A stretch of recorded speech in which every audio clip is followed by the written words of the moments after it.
Hoy vamos a hablar acerca de la enfermedad pélvica inflamatoria y el grupo está conformado por Angie Castro, Laura Duarte, David Cristancho y Manuel Díaz. Bueno, como definición, la enfermedad inflamatoria pélvica es un trastorno infeccioso o inflamatorio que es de etiología polimicrobiana y que se produce en el tracto genital femenino superior y puede comprometer el endometrio, por ejemplo, causando la endometritis, o puede también comprometer el miometrio, las trompas de falopio, causando salpingitis, puede comprometer los ovarios, los parametrios y el peritoneo pélvico, causando pelviperitonitis. Siguiente. En cuanto a la etiología, pues aproximadamente el 85% de las infecciones se deben a patógenos cervicales de transmisión sexual, siendo los más frecuentes la Neisseria gonorrea y la Clamidia trachomatis. Por otro lado, tenemos que el 15% restante se debe a microbios relacionados con la vaginosis bacteriana, también a microorganismos respiratorios o microorganismos entéricos. En esta tabla podemos ver que dependiendo del síndrome clínico, es decir, si la enfermedad es aguda, subaguda o crónica, se va a relacionar más con ciertos patógenos. Entonces, por ejemplo, en la enfermedad inflamatoria pélvica aguda, que es aquella que cursa con menos de 30 días de duración, esta presentación está más relacionada con los agentes infecciosos asociados a las enfermedades de transmisión sexual, como la Neisseria, gonorrea o la Clamidia trachomatis. También está relacionada con los agentes asociados a la vaginosis bacteriana, como las especies de Peptostreptococos o las especies de bacterioides. También con los patógenos respiratorios, como la Haemophilus influenzae o el Staphylococcus aureus. Y los patógenos entéricos, como lo son la Escherichia coli y los estreptococos del grupo B. En cuanto a la enfermedad inflamatoria pélvica subaguda, es decir, aquellas pacientes que no presentan sintomatología, se dice que esta presentación subclínica es 2 veces más común y que los agentes causales más relacionados son la Neisseria gonorrea y la Clamidia trachomatis. Y la enfermedad inflamatoria pélvica crónica que cursa con más de 30 días de duración, los agentes causales más relacionados van a ser Mycobacterium tuberculosis y actinomyces. Siguiente. Bueno, en cuanto a la fisiopatología, la enfermedad inflamatoria pélvica puede ocurrir en 2 etapas. En la primera etapa, la mujer adquiere una infección del tracto genital inferior, ya sea en la vagina o a nivel cervical, y estas infecciones, como ya habíamos visto en la parte de la etiología, por lo general se transmiten sexualmente y pueden ser asintomáticas. En la segunda etapa ocurre el ascenso de los microorganismos desde la vagina o el cuello uterino hasta el tracto genital superior. Y por último tenemos que se produce la colonización de las estructuras que componen el tracto genital superior y por lo tanto pues la enfermedad inflamatoria pélvica. Entonces, ¿por qué los microorganismos pueden ascender desde el tracto genital inferior y finalmente producir la enfermedad inflamatoria pélvica? Esto todavía no está claro, pero algunos estudios sugieren que puede verse algunos factores, como lo son la alteración del moco cervical, que en condiciones normales, pues, esta funciona como una barrera contra la diseminación de los microorganismos. Y a veces esta barrera puede verse alterada por la inflamación vaginal o por los cambios hormonales que ocurren durante la ovulación y también durante la menstruación. Otro factor que puede estar asociado con el ascenso de los microorganismos es el tratamiento con antibióticos de las infecciones de transmisión sexual, porque estos antibióticos pueden alterar el equilibrio de la microbiota en el tracto genital inferior, haciendo que los organismos que son pues normalmente no son patógenos, crezcan en exceso y asciendan al tracto genital superior. Otro factor puede ser la apertura del cuello uterino durante la menstruación, que también puede facilitar el ascenso de los microorganismos. Y por último está el coito. La infección de las estructuras del tracto genital superior finalmente pues, puede producir un daño inflamatorio que puede generar cicatrices, que puede generar adherencias o también puede generar obstrucción de las trompas de falopio. Y este daño inflamatorio produce una pérdida de las células epiteliales ciliadas que recubren a las trompas de falopio lo que puede generar un transporte inadecuado de los óvulos y con ello también un mayor riesgo de infertilidad y de embarazo ectópico. Además, pues las adherencias también pueden provocar algo que es denominado dolor pélvico crónico, que lo vamos a ver más adelante en las consecuencias a largo plazo de la enfermedad inflamatoria pélvica. Siguiente. Bueno, en cuanto a los factores de riesgo, se debe considerar la posibilidad de enfermedad inflamatoria pélvica en cualquier mujer que sea sexualmente activa y también en las pacientes que tengan algunos factores de riesgo como lo son mujeres menores de 25 años, que tengan parejas sexuales múltiples, relaciones sexuales sin protección, relaciones sexuales con una pareja que sea sintomática, una edad temprana al inicio de la actividad sexual, es decir, menor de 15 años, también antecedentes de infecciones de transmisión sexual y enfermedad inflamatoria pélvica, y antecedente también de colocación de algún dispositivo intrauterino, y también los procedimientos diagnóstico terapéuticos endouterinos como lo son la histerosalpingografía o la histeroscopía o el legrado. Siguiente.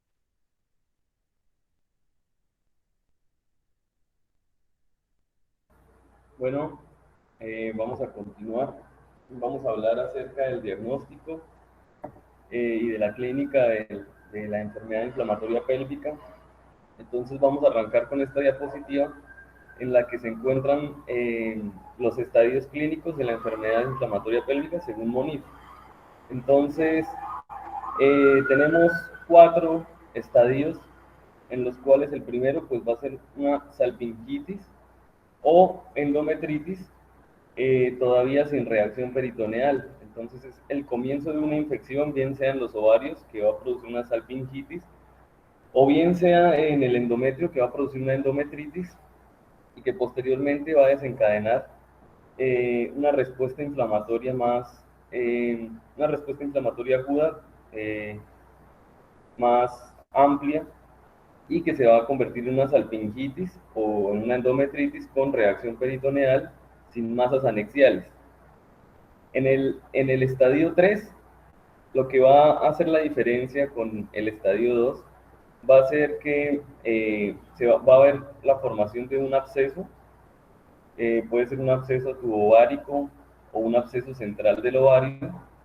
Entonces, la diferencia entre estos dos estadios es la formación de el absceso, la formación de una colección en el lugar de la infección. Y el cuarto y último estadio sería en el que hay peritonitis difusa. Cuando se rompe el absceso, entonces la infección se disemina por las estructuras aledañas en la cavidad abdominal y esto nos va a producir pues una peritonitis. Pues, no está de más decir que el estadio 4 es el que se asocia con mayor mortalidad y morbilidad en las mujeres que están sufriendo enfermedad inflamatoria pélvica, ¿no? Siguiente, por favor.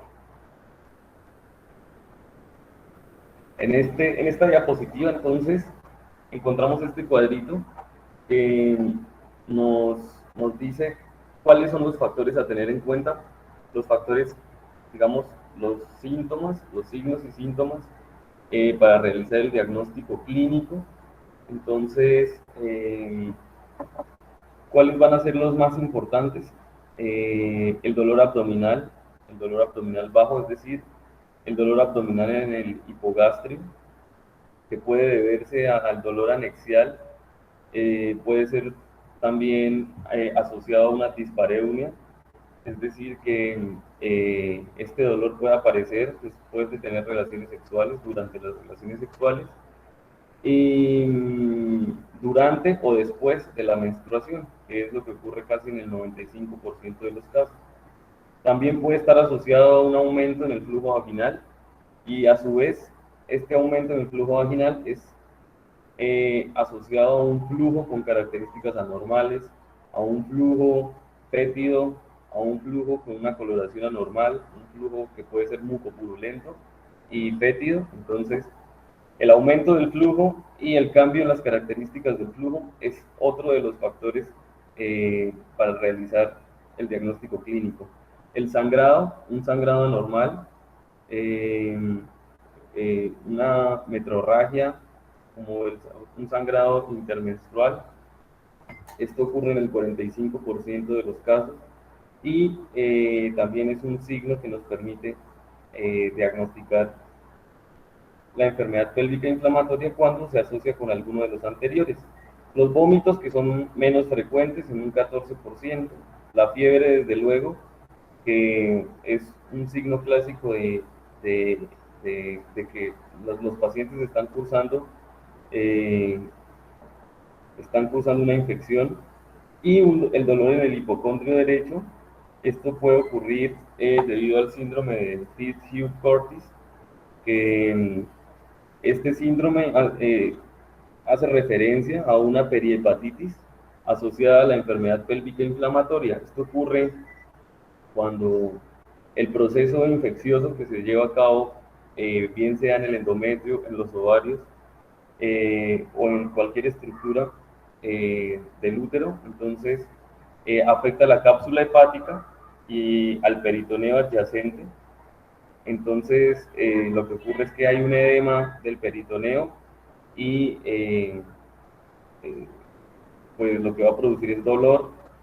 eh, Va a producir dolor a la palpación y a ciertos estímulos como la respiración profunda. Entonces, este síndrome se relaciona estrechamente con las infecciones pélvicas, sobre todo por clamidia y por Neisseria gonorrea, que son los microorganismos, que son uno de los microorganismos responsables principalmente de la enfermedad pélvica inflamatoria, como Andy lo describió anteriormente en la etiología.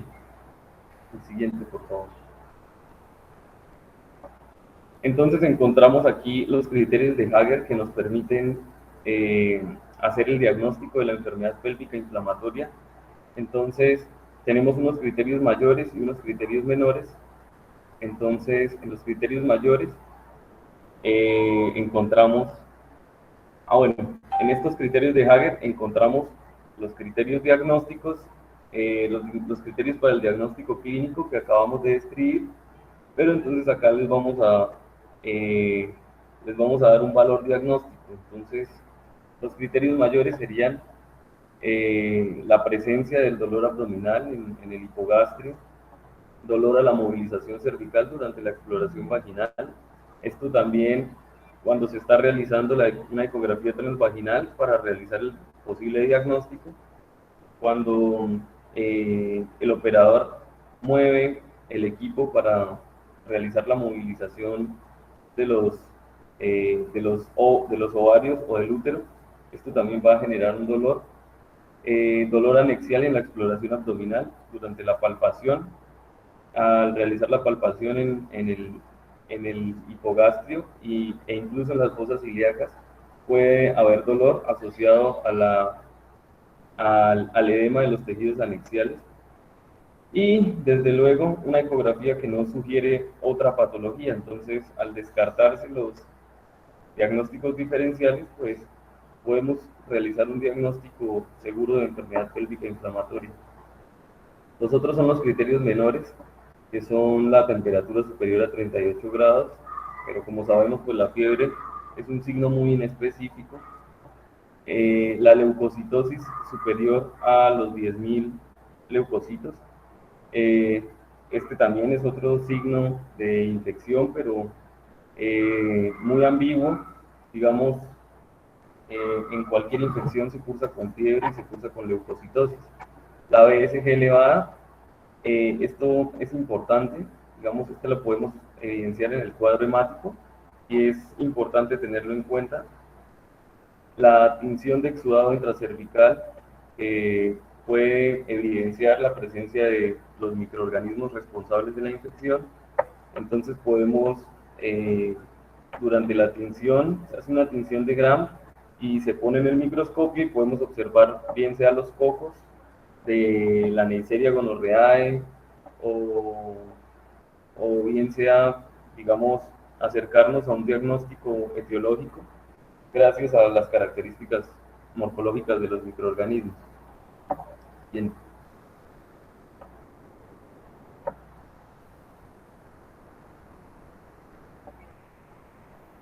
Listo. Entonces, eh, de- teniendo en cuenta entonces lo que acabamos de ver, teniendo uno o más de los criterios mayores, se realiza, digamos, un diagnóstico clínico de enfermedad pélvica inflamatoria. Puede acercarse bastante al diagnóstico real. Entonces, también sumando uno o más de los criterios menores, como la temperatura, también la descarga cervical mucopurulenta, la presencia de un número abundante de leucocitos en el examen microscópico de la secreción cervicouterina, la PCR y la velocidad de sedimentación globular elevadas, la evidencia de infección cervical por Neisseria gonorrhoeae o por Clamidia trachomatis. Entonces, eh, digamos, esto es como un complemento de los criterios clínicos que acabamos de ver. Desde luego, durante la anamnesis, eh, asegurarnos de que la paciente nos diga si ha tenido secreciones anormales o cambios en el flujo vaginal es clave para realizar el diagnóstico. Siguiente.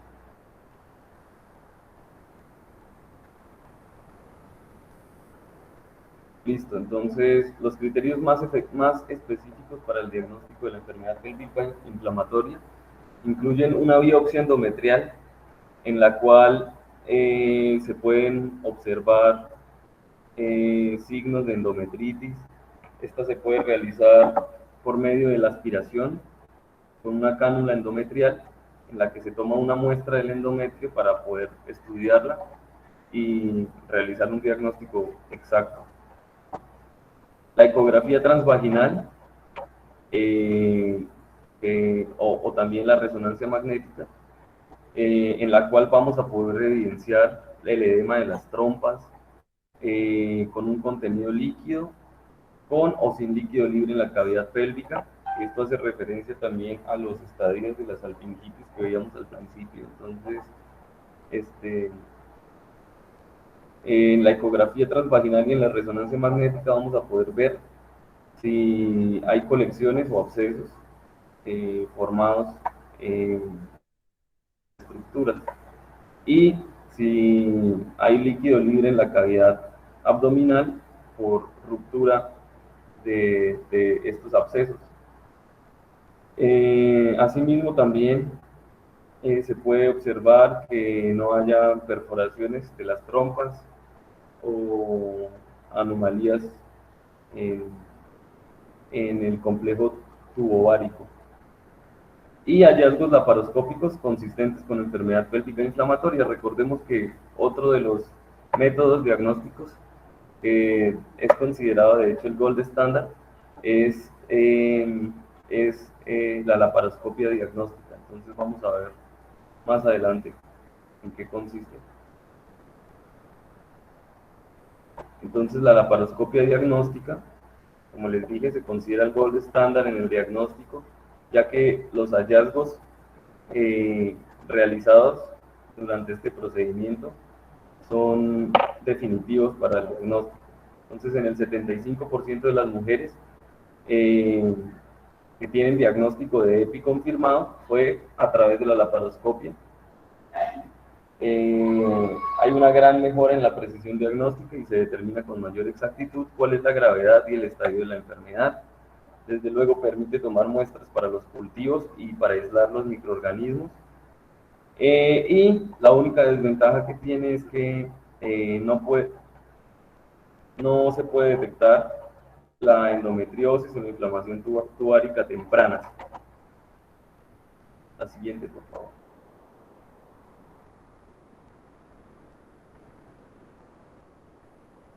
Listo. Entonces, la siguiente hasta que aparezcan todas las imágenes.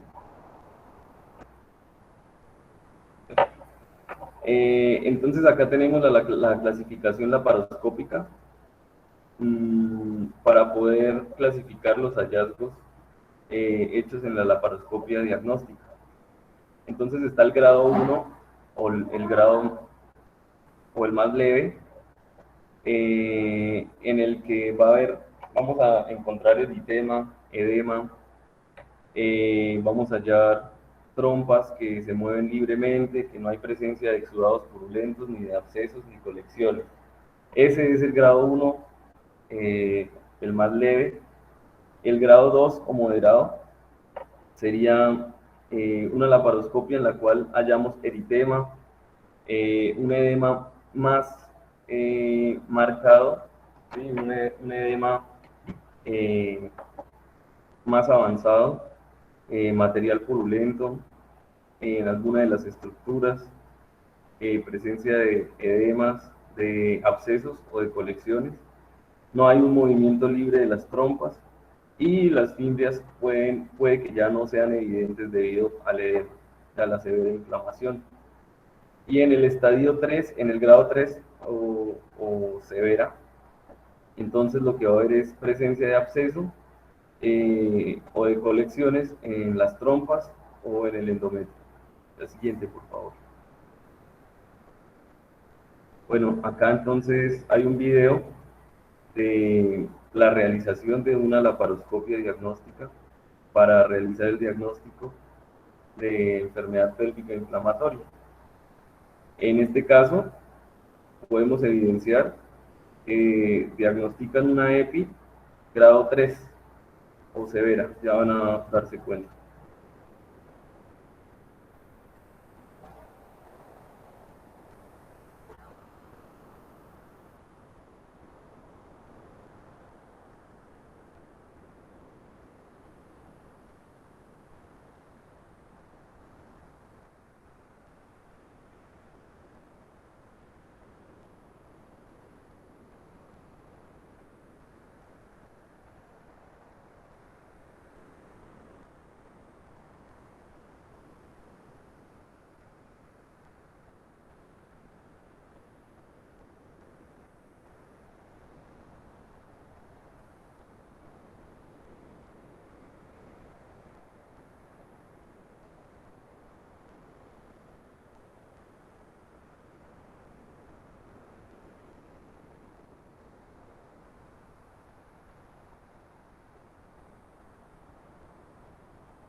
Esta es la mejor parte.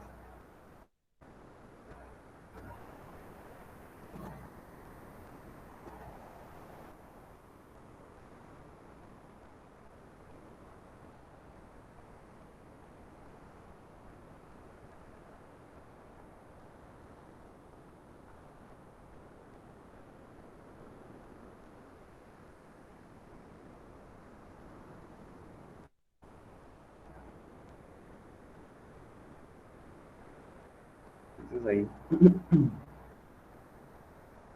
drenan un gran absceso que había en los ovarios.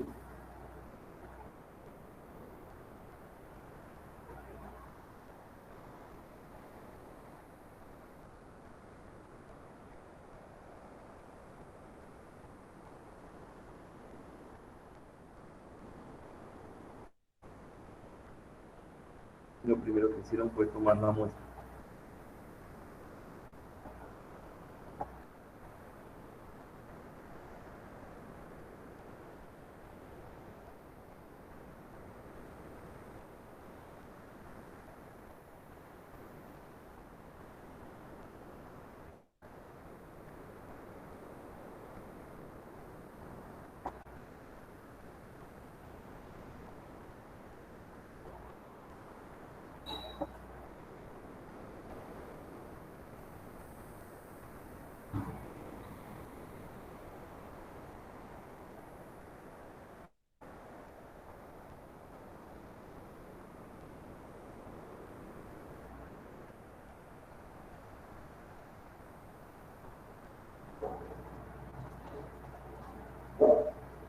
Listo, ya ahí volvimos. Bueno, continuando con el tema, entonces, acá en esta diapositiva hay una línea del tiempo, pues, eh, de algunas ayudas o, digamos, algunas acciones que nos van a permitir llegar al diagnóstico de la enfermedad pélvica inflamatoria más fácilmente. Entonces, desde luego se pide el hemograma completo para verificar la velocidad de sedimentación globular y la PCR. Eh, una prueba de embarazo que se le pide a cualquier mujer que llegue con cualquier mujer en edad reproductiva, con vida sexual activa, que llegue a la consulta con un dolor en hipogastrio, con este tipo de sintomatología que puede ser, bien puede ser ginecológica o bien puede ser obstétrica. De ser necesario, se pide una ecografía transvaginal para descartar otros hallazgos, una serología completa contra los los principales microorganismos responsables de las ETS, entonces VIH, sífilis, eh, se pide también un cultivo con tinción de Gram, del frotis cervical que se haga para poder aislar o por lo menos para poder observar qué tipo de microorganismos hay. Una prueba de amplificación de ADN contra Neisseria gonorrhoeae y contra clamidia, ya que son de lejos los, los, las entidades patológicas más frecuentes en la enfermedad pélvica inflamatoria. Y una biopsia endometrial para poder confirmar el diagnóstico cuando hay una sospecha. Desde luego la laparoscopia diagnóstica cuando el diagnóstico es dudoso o cuando hemos iniciado un tratamiento empírico que no ha dado resultados. La siguiente.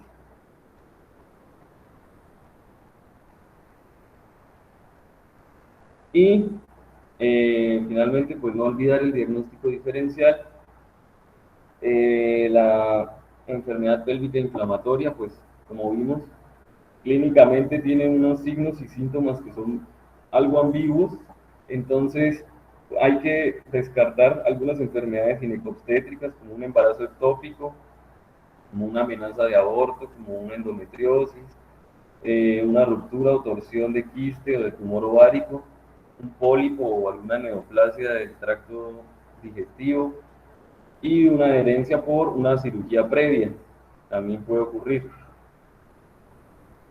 Con enfermedades gastrointestinales como la apendicitis, la diverticulitis, la colecistitis, el síndrome de intestino irritable, sobre todo el diagnóstico diferencial clave ahí es la apendicitis, las enfermedades urológicas, una infección del tracto urinario, bien sea alto o bajo, y la litiasis renal. Entonces, eh, importante a la hora de realizar el diagnóstico, tener en cuenta todos estos posibles diagnósticos diferenciales. Ya.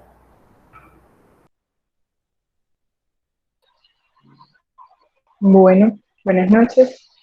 Ya para hablar del tratamiento, entonces, pues primero les voy a comentar cuáles son los tratamientos normalmente pues que están disponibles para tratar la enfermedad pélvica inflamatoria y pues luego voy a profundizar un poco en esto. Entonces, eh, vamos a tener que la primera línea de tratamiento antimicrobiano recomendada por los Centros de Control de Enfermedad de Prevención para la enfermedad pélvica inflamatoria van a tener que para pacientes con enfermedad pélvica inflamatoria de media moderada, pues vamos a tener lo que sería el uso de la doxiciclina de 100 miligramos se va a tomar vía oral 2 veces al día por 2 semanas con o sin metronidazol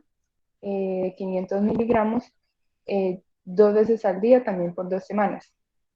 Más uno de los siguientes, que sería ceftriaxona, 250 miligramos intramuscular, si no sería cefoxitina, 2 gramos intramuscular, y este va con probenecid, que es 1 gramo vía oral, y otros cefalosporinas de tercera generación se van a dar vía parenteral, que podrían ser la cefotaxime o la ceftizocima.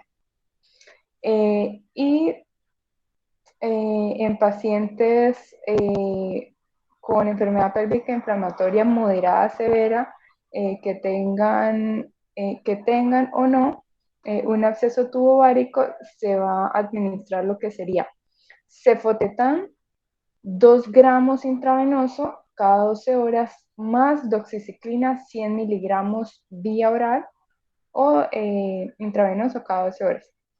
O si no, cefoxitina, este va a ser 2 gramos, pero cada 6 horas, y también se va a administrar con doxiciclina, 100 miligramos también vía oral o intravenosa cada 12 horas. O si no, lo que sería la clindamicina, 900 miligramos intravenosa cada 8 horas, más la gentamicina, de 3 a 5 miligramos por kilogramo de peso, y este sí se va a dar una vez al día. Siguiente, por favor. Bueno, tenemos que tener en cuenta que el tratamiento debe cubrir lo que serían los principales patógenos identificados, que pues ya había mencionado Angie David, que son la Neisseria gonorrea y la Clamidia trachomatis. Entonces, pues también se recomienda que el tratamiento tenga cobertura para anaerobios, porque se ha visto que las mujeres con enfermedad pélvica inflamatoria también van a cursar con lo que sería vaginosis bacteriana. Y ya lo que sería el M. genitalium, si se identifica, pues este puede ser problemático porque la mayoría de las cepas van a ser resistentes a la doxiciclina, y pues ya vemos que la mayoría de regímenes tienen doxiciclina, o por lo menos los regímenes principales de tratamiento. Entonces, para estos pues se va a utilizar el moxifloxacino. Y hay que tener en cuenta en el momento de tratar una enfermedad pélvica inflamatoria que sea causada por Neisseria gonorrhoeae, que esta cepa no haya adquirido resistencia a las quinolonas, pues por lo cual ya para empezar no se recomienda de forma rutinaria la monoterapia con quinolonas. Entonces, siguiente, por favor. Bueno, otra cosa que se ha visto es lo que sería la sustitución de acitromicina por doxiciclina para tratar Mycoplasma genitalium, pero pues se ha visto que este es menos efectivo para Clamidia trachomatis, por lo cual terminan recomendando sobre todo la doxiciclina. Entonces, pues habría que ver si Mycoplasma genitalium va a ser resistente a la doxiciclina. Si no, se recomienda sobre todo pues, este medicamento.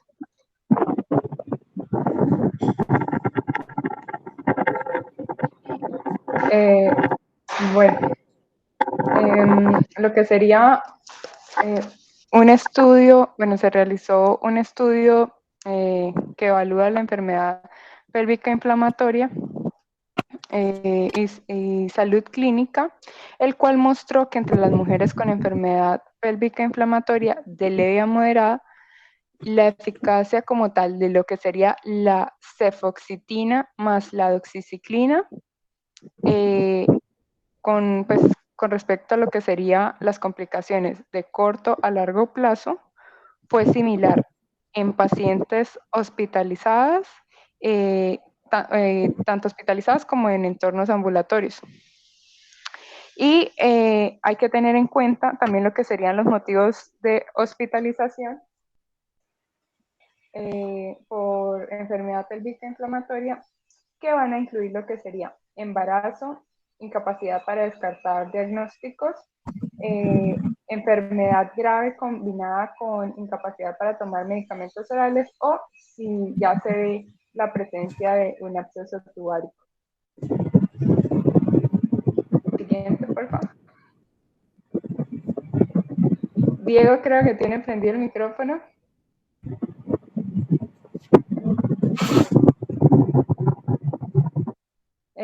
Bueno, la mayoría de pacientes se van a tratar con éxito, pues, con lo que sería ceftriaxona intramuscular, pero pues esto se pueden tratar de manera ambulatoria, excluyendo los criterios anteriores. Esta dosis de ceftriaxona se va a aplicar de manera única, y también se puede aplicar lo que sería cefoxitina más probenecida u otra cefalosporina de tercera generación, como las que mencioné antes, que serían la cefotaxima o la ceftizocima. Y estas, recordemos que van acompañadas con doxiciclina oral, y en el caso de que se deban cubrir anaerobios, pues se aplica con metronidazol, y esto pues va a durar durante 2 semanas. Para los pacientes como tal hospitalizados, se va a recomendar la terapia con cefotetam o cefositina. Entonces, estas se van a administrar por vía parenteral, y pues se va a procurar que se administren 24 a 48 horas después de la mejoría clínica. Y pues estas se van a aplicar junto con doxiciclina, y luego va a estar seguida de doxiciclina con o sin metronidazol hasta completar como tal las 2 semanas de tratamiento. Siguiente, por favor. Bueno, también vamos a tener lo que sería un régimen de clindamicina y un aminoglucósido, como el que expliqué en la primera diapositiva de tratamiento, que sería como la gentamicina. Pues esto puede ser apropiado para pacientes que tengan como tal un absceso tubovárico. Y otra cosa que mencionan es que los fármacos antiinflamatorios no esteroideos no van a mejorar como tal el resultado clínico, entonces pues no son como tan recomendados. Y otra cosa que mencionan es que si la paciente tiene un DIU, extraerlo no va a acelerar como tal la resolución clínica, y antes puede retrasarla, porque pues sabemos que eso va a cambiar la reacción endometrial. Entonces, si no es completamente necesario, lo recomendable es dejarlo. Siguiente, por favor. Bueno, ya lo que sería más específico para la endometritis, entonces, pues, ya, digamos, haciendo el diagnóstico de endometritis y haciendo también el diagnóstico diferencial que descarte otras fuentes de infección, el médico de una vez debe iniciar con estos pacientes antibióticos de amplio espectro. Entonces, normalmente lo que se espera es que con estos antibióticos haya mejoría dentro de 48 a 72 horas, pues en la gran mayoría, en casi el 90% de las mujeres. Y en la mayoría de los casos de endometritis, normalmente deben tratarse en un entorno hospitalario. Y la mayoría de estos casos, pues tenemos que tener en cuenta que pues, son posteriores a un parto por cesárea. Entonces, y en casos por lo menos leves, después de un parto que sea por vía vaginal, los antibióticos orales se pueden dar en un entorno ambulatorio. Entonces, ya lo que sería las mujeres embarazadas con síntomas de vaginosis bacteriana deben recibir un tratamiento para esta porque pues la vaginosis bacteriana se asocia con resultados adversos en el embarazo. Y pues esto no es como un axioma, como algo muy verídico, porque no, eso no significa que se va a prevenir que posteriormente pueda darse una endometritis. Entonces, pero pues el tratamiento va a reducir los signos y síntomas de la infección vaginal. Siguiente, por favor. Bueno. Hay una cosa que ocurre en las adolescentes que se someten a la interrupción del embarazo y es la endometritis después de esta con salpingitis. Y pues esto es muy riesgoso, sobre todo en adolescentes, porque pues esto puede llevar a infertilidad y pues digamos que luego quieran tener hijos y pues ya luego no pueden. Entonces, en este grupo de pacientes se justifica una terapia antibiótica que sea agresiva. Y pues normalmente el tratamiento quirúrgico no suele ser necesario en la endometritis que se presente de manera aguda, pero pues se puede recomendar también lo que sería la dilatación y el legrado para pues, retirar los productos de concepción que estén retenidos. Y en casos muy raros, que la infección sea muy abrumadora y que no responda a la terapia conservadora, se puede llevar hasta una histerectomía, pues en el caso ya para salvar la vida de la paciente. Siguiente. Bueno, acá ya voy a ir con lo que sería la terapia con antibióticos recomendada por la CDC. Entonces, ellos recomiendan lo que sería la combinación de clindamicina y gentamicina administrada vía intravenosa cada 8 horas y pues este sería como el tratamiento estándar. Y pues también se ha visto que con este mismo régimen de tratamiento se ha visto que puede ser eficaz la dosificación una vez al día. Bueno, también podemos tener la combinación de lo que serían cefalosporinas de segunda o tercera generación, más metronidazol y pues digamos también se puede en pacientes como las que mencioné anteriormente, pacientes adolescentes, se suele incluir cefoxitina y doxiciclina intravenosas en las mismas dosis que había mencionado para la enfermedad pélvica inflamatoria.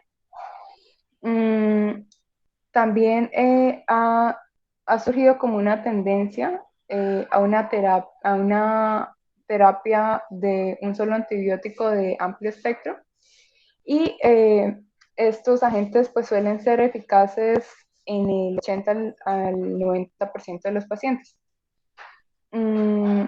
También vamos a tener que las cefalosporinas, las penicilinas de espectro extendido y las fluoroquinolonas son las que se van a utilizar como monoterapia como tal. Y con estas se puede observar la mejoría dentro de las 48 a las 72 horas. También hemos visto que si los hallazgos del examen físico son benignos, después de que se vea ya que la paciente esté en un estado afebril durante más de 24 horas, la paciente puede ser dada de alta en ese momento. Y se ha demostrado que con estos tratamientos de monoterapia no va a ser luego necesaria una nueva terapia con antibióticos para el manejo ambulatorio.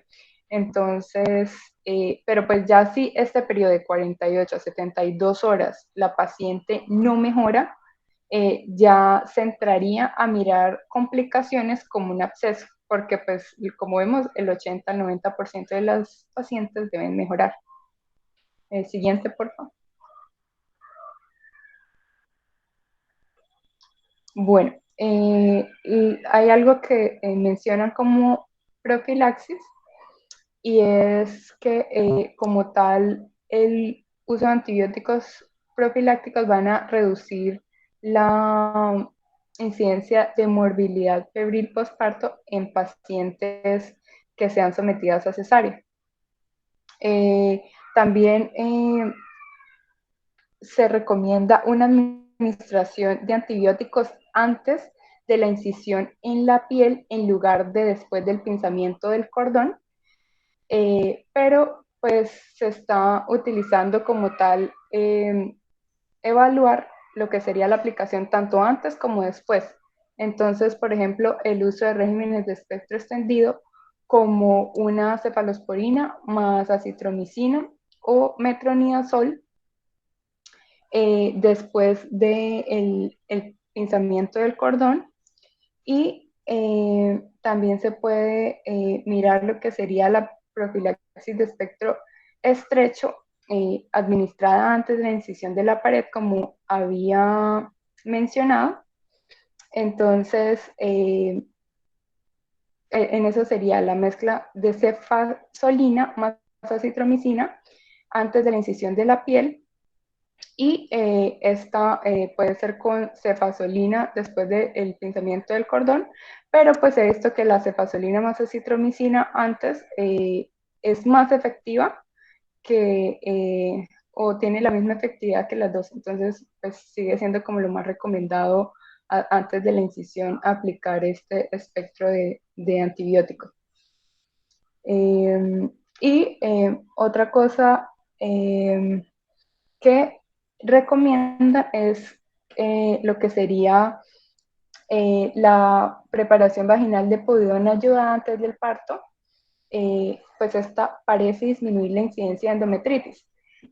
Hay algo que hacen que son las duchas vaginales con clorexidina, eso nosotros lo hemos visto en sala de partos, pero pues según datos de Cochrane, esto no previene como tal endometritis, sino pues se ha visto mayor eficacia con la preparación vaginal con povidona ayudada. Siguiente, por favor. Bueno, vamos a ver lo que serían las pautas para la endometritis dadas por el Colegio Nacional de Ginecólogos y Obstetricios y Obstétricos de Francia y la Sociedad de Patólogos de la Lengua Francesa. Entonces, estos lo que, bueno, empiezan a mencionar es que el parto por cesárea, como ya les había dicho, es el factor de riesgo como tal más importante de endometritis postparto y sobre todo va a incrementar el riesgo si se hace después de iniciado el trabajo de parto. Entonces, pues ya para tener en cuenta, digamos, la aplicación del tratamiento, según estas recomendaciones, es que se presenten los síntomas que ya había mencionado David y algo que mencionan como confirmatorio sería el dolor a la movilización uterina. Y para eso el tratamiento preferido como tal es la amoxicilina más ácido clavulánico de 3 a 6 gramos por día. Y pues esto va a ser dependiente del peso y se va a aplicar vía intravenosa o vía oral. Y en el caso de que haya alergia a la penicilina, se puede cambiar por lo que sería 600 miligramos de clindamicina y esta se va a aplicar 4 veces al día y esta se va a combinar con 5 kilogramos de gentamicina Esto es muy parecido al tratamiento que ya había explicado de enfermedad pélvica inflamatoria. La gentamicina sí se va a aplicar en este caso una sola vez al día, y tenemos que tener en cuenta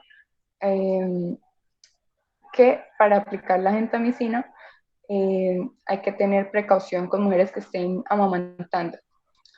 Y en este tratamiento también se va a administrar hasta 48 horas después de que desaparezcan los síntomas, o sobre todo si hay apirexia y pues desaparece el dolor pélvico. Y ya si después de empezado el tratamiento la fiebre y los dolores pélvicos persisten durante más de 72 horas, recomiendan como tal proseguir con lo que serían las imágenes pélvicas para ver si lo que hay es o una retención placentaria o una tromboflebitis séptica o abscesos profundos o complicaciones ya de otro índole quirúrgico. Y en el caso de que se presente la tromboflebitis séptica, entonces recomiendan lo que sería la terapia con heparina durante 6 semanas o más tiempo, si también pues hay embolia o otros factores de riesgo trombóticos. Siguiente.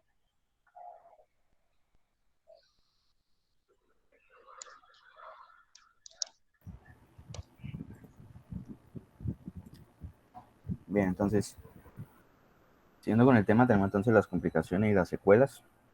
Como tal, cuando tenemos, no hay un caso de EPI y hacemos un diagnóstico inadecuado de este, o hay una demora en el inicio de su tratamiento, o tenemos también que hay un uso de una terapia no apropiada, pues va a dar origen a complicaciones o a secuelas que pueden ser potencialmente graves para la paciente, para su familia, y tener repercusiones físicas y psicológicas, aunque también es repercusiones en la sociedad debido a que estas complicaciones pues van a tener un alto gasto sanitario.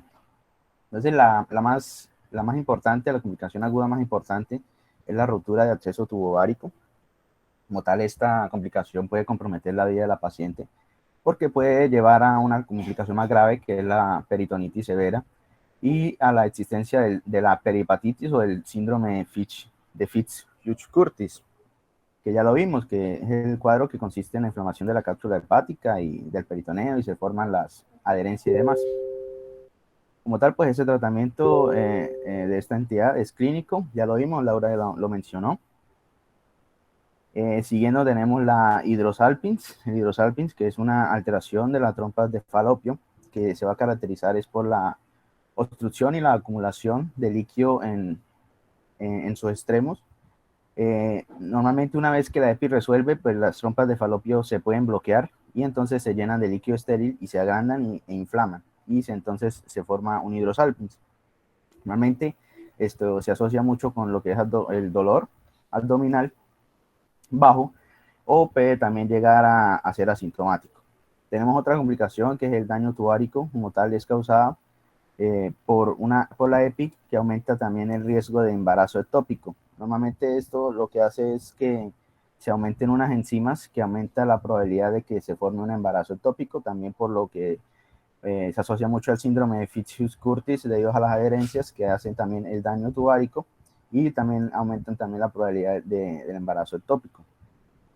Ya las secuelas a medio y largo plazo pues van a conllevar a una morbilidad mayor de las pacientes gestantes, de las pacientes, y dependen también de lo que es la demora del diagnóstico y el tratamiento adecuado. Entonces, la más frecuente pues va a ser la esterilidad y la gestación ectópica. Normalmente se dan es por el daño tuárico, y a mayor gravedad y número de episodios de EPI que le dan al paciente, pues es mayor la probabilidad de que aparezcan este tipo de secuelas.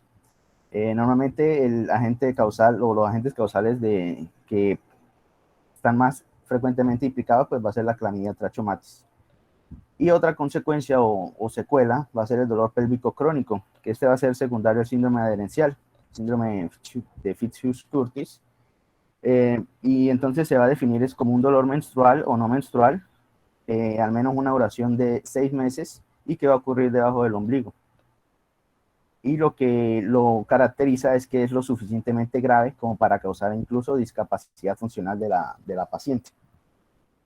Normalmente se asocia es por el resultado de cicatrices o de adherencias que se desarrollan por la inflamación que se da por el proceso infeccioso de la EPI. Algo curioso es que en el estudio PITCH que mencionó Laura, incluyeron 800 pacientes con el diagnóstico de EPI, las separaron en dos grupos, en el cual se les dio tratamiento ambulatorio y tratamiento hospitalario, y como tal encontraron que sin importar el tratamiento, si fuera hospitalario o ambulatorio, las complicaciones no aumentaban en ninguno de los dos, se mantenían iguales. Y entonces, lo que daban como conclusión es que si se da un diagnóstico rápido y un tratamiento efectivo y eficaz, pues va a hacer que las complicaciones disminuyan, ¿sí? Siguiendo, tenemos entonces la prevención. Como tal, la medida para prevenir este tipo de enfermedad, para prevenir la EPI, pues la medida de salud pública más importante pues, va a ser la prevención y el control de las infecciones de transmisión sexual por la Chlamydia trachomatis o por la Neisseria gonorrhoeae. Como tal, son los agentes infecciosos más comúnmente asociados a esta enfermedad. Lo que han venido haciendo muchos países, sobre todo los de ingresos altos, pues es implementar programas para la detección de pacientes que tengan este tipo de microorganismos. Entonces, por ejemplo, ahí se puede hacer la detección anual de Chlamydia trachomatis para todas pacientes mujeres que sean sexualmente activas, que sean menores de 25 años. O también algo muy importante es poner más énfasis en lo que es la educación sexual integral, sobre todo a pacientes menores. Y hacer también la promoción del uso de condones, para explicarles que el condón no solamente es para no quedar embarazadas, sino también para evitar este tipo de enfermedades. El suministro de condones por parte del gobierno y la prevención, para la prevención de las enfermedades de infecciones de transmisión sexual. Como tal, los datos del estudio PITCH mostraron que el uso persistente de condones durante el seguimiento, o sea, a pacientes que ya se les dio el tratamiento, pues se asocia entonces a menores riesgos de que se vuelva a dar otra EPI recurrente, de que haya dolor pélvico crónico o que haya secuelas como infertilidad. Y para terminar, tenemos entonces la prevención de la endometritis puerperal. Como tal, para esto, pues tenemos que primero educar a la paciente. Esto se puede realizar a partir incluso del control prenatal, sobre todo explicándole a la paciente los riesgos de contraer una enfermedad de transmisión sexual, de la ruptura prematura de membranas. Recordemos que se asocia mucho a infecciones, y también al mismo trabajo de parto pretérmino. También educar al personal de salud, sobre todo para el manejo de los partos y de la profilaxis que ya explicó Laura. Hacer uso de la técnica aséptica en todos los procedimientos que sean relacionados con el seguimiento de atención de los partos, sobre todo cuando son partos instrumentados. También en contacto adecuado y seguro con la paciente, evitar hacer mucho lo que es los tactos vaginales, y racionalizar lo más mínimo posible lo que es la instrumentación si va a hacer un parto instrumentado, y hacer la profilaxis antibiótica particularmente adecuada, sobre todo en las pacientes post-cesárea. Y listo, gracias.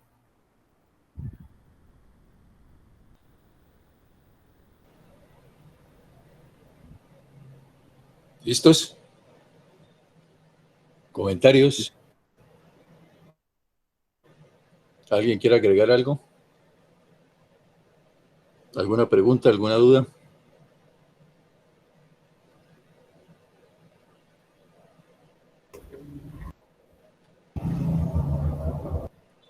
Nada de nada. ¿Cansados? Entonces nos vamos a descansar entonces. Que tengan una buena noche. Bien al grupo. Hasta luego. Hasta luego. Gracias, doctora. Hasta luego a todos.